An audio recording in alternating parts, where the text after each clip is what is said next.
Well, I liked his energy and the fact that he's curious about everything, and looked people straight in the eyes. He didn't kind of ignore people.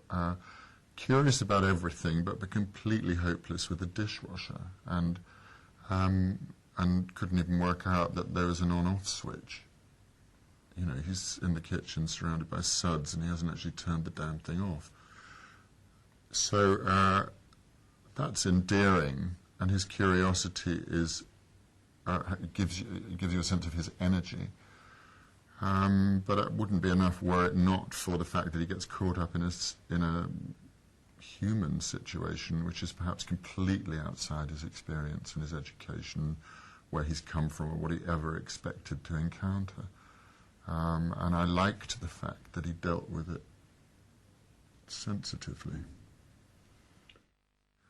I think he does know what's going on at the end, but he hasn't got the vocabulary to discuss it, and in a way that's one of his strengths, I suppose, is that there's just a kind of silent caring for her, because I think, if my memory serves me correctly, he's stroking an injury on her leg, putting some cream on her leg and saying, "I don't want to know."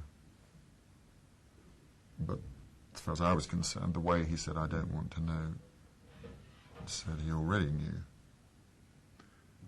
But I don't know where you'd begin. I think what's great about him is he didn't say, "Get out of my house," in any kind of Victorian manner. He was going to deal with it.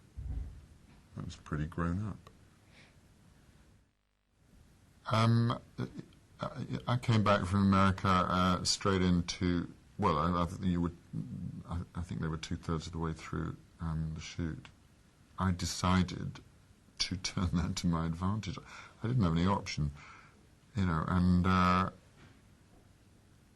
just thought it was an interesting atmosphere to walk into, and I thought, well, that's a Sinclair kind of thing, this is interesting, and used that energy to my advantage, I think, and also Sinclair's sort of lack of knowledge about personal things.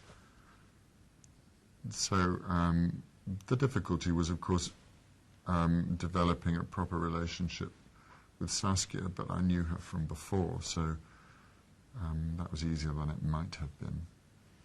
And then it just honestly became practical, like filming does, you know, and all of that nonsense, arty nonsense, goes out the window, and you find yourself, because it was the hottest summer, that, I mean, the film was blessed in that sense, because it was lifted into an atmosphere of its own. Every day that we needed it, there was this blazing sun.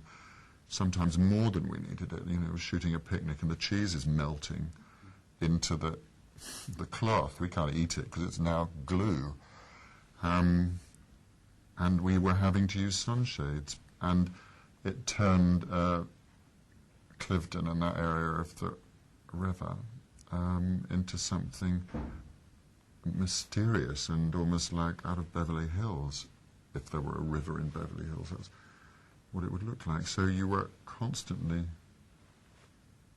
made uneasy about the surroundings. Well, I suppose the decision I took about Sinclair and his attitude to money was that he was born to it. It wasn't, you know, he wasn't a self-made man in that sense. I think he's obviously clever at business, but it's been something he's been surrounded by all his life. And so therefore, much like many of the British upper classes, they do have a sense of humour and irony and devil-may-careness about money. And I suppose I was feeding off of that to a large extent. Sinclair's sex life is the sex life of many a British male, I think. You know, I don't know about him because he's fictional, but when I was at school, an all-boys school, there was absolutely no sex education. We used to have to beg the divinity master to tell us about sex, instead of religion. And that was that was just in a kind of titillating way. Wasn't really to get any information, although I suppose we must have done, because he was a responsible guy, and I'm sure Sinclair comes from that background. It's just ignorance. And when he makes love to his wife and then turns over and reads a book, I don't think it's out of a hard heart or an insensitive soul.